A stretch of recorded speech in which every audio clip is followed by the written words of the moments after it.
the Idries Shah Foundation podcast. Practical psychology for today. Featuring the works of Idries Shah, narrated by David Alt.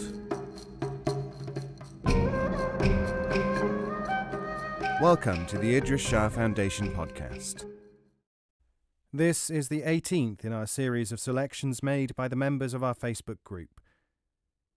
These selections are from the pleasantries of the incredible Mullah Nasruddin.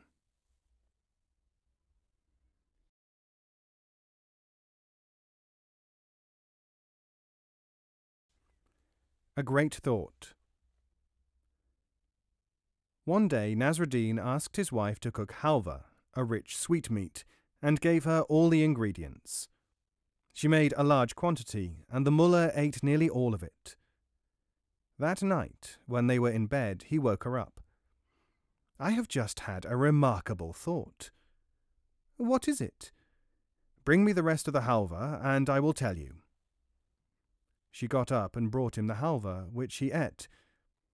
"Now," she said, "I shall not be able to sleep until you tell me the thought."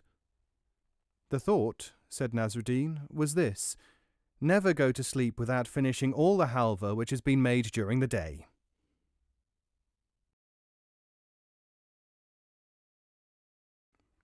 There is a different timescale. Nasruddin went to a Turkish bath. As he was poorly dressed, the attendants treated him in a casual manner, gave him only a scrap of soap and an old towel. When he left, Nasruddin gave the two men a gold coin each. He had not complained, and they could not understand it. Could it be, they wondered, that if he had been better treated he would have given an even larger tip? The following week the mullah appeared again. This time, of course, he was looked after like a king. After being massaged, perfumed, and treated with the utmost deference, he left the bath, handing each attendant the smallest possible copper coin. "This," said Nasruddin, "is for last time. The gold coins were for this time."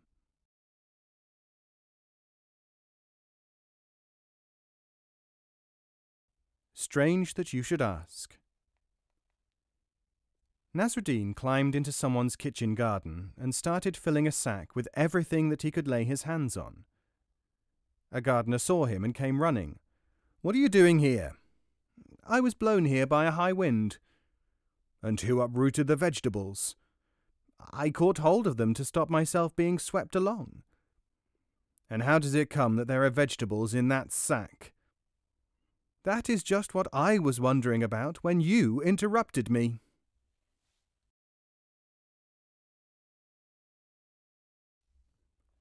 I believe you are right. The mullah was made a magistrate.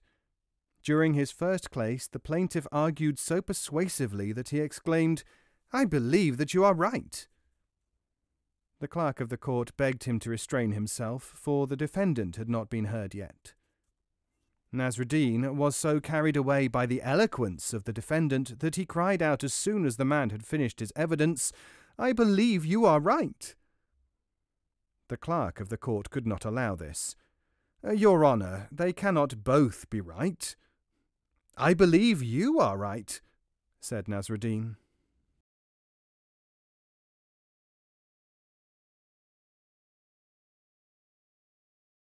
The Karkor-Ajami. "What is a Karkor-Ajami?" someone asked Nasruddin's little boy, who had been talking about fairy tale characters. "Why, what its name means," said the boy. "It is a blind, deaf, and dumb walking thing." "Yes," interrupted the mullah, "and I taught it to be those things."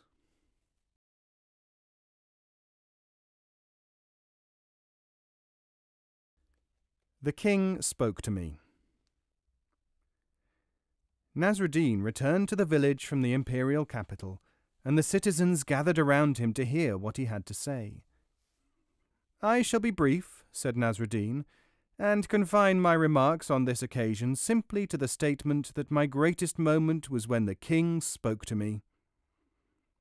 Overcome with wonder and staggered by the reflected glory, most of the people fell back, and went on their way to discuss this wonderful happening. The least sophisticated peasant of all hung back and asked, "What did His Majesty say?" "I was standing outside the palace when he came out, and he said to me quite clearly for anyone to hear, 'Get out of my way.'" The simpleton was satisfied. He had now, with his own ears, heard words which had actually been used by a king.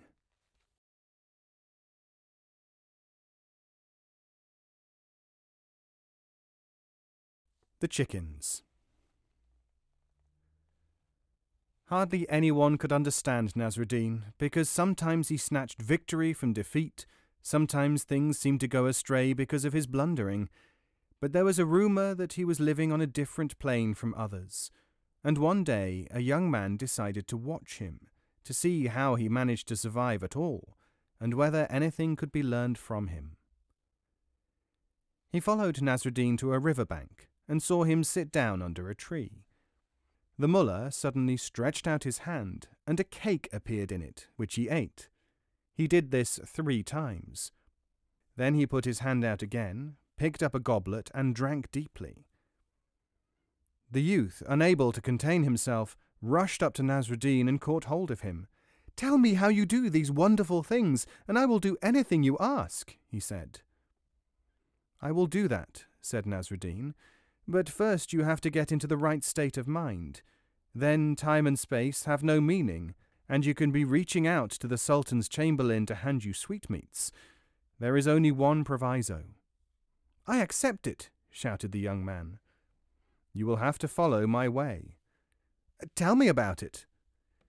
"I can only tell you one thing at a time. Do you want the easy exercise or the difficult one?" "I will take the difficult one." "This is your first mistake. You have to start with the easy one, but now you cannot, for you have chosen. The difficult one is this.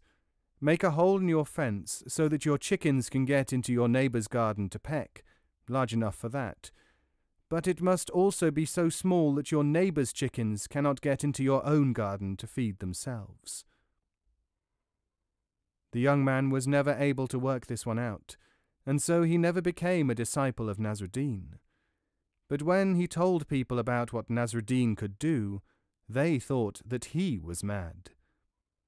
"This is a good start," said Nasruddin. "One day you will find a teacher."